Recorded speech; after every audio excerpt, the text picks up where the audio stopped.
Now the iPad battery is a self-contained unit. It's inside the plastic case, so it keeps it protected. And with the battery itself, there's different areas to it. The end here is the bit that goes into the unit, and you can just about see on the end here the contacts where it connects in with the AED. On the back, you've got this clip, and that holds it in place. So even if you've got vibration, the battery's not going to come out. There is a barcode on the end, and also on the front of it, you'll see the manufacturing date, and also the serial number of the battery itself. So if there were any problems with it, with the warranty, you need to have that serial number and also the manufacturing date. The unit itself is very simple to use. Once it's done with its life, you can simply just buy another one, remove the old battery and put the new battery in. In terms of putting it into your iPad AED, literally look on the side of the AED, you'll see a large hole on the side.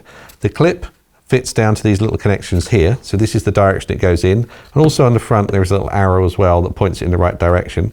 So literally with the serial number towards the front, so slide that in.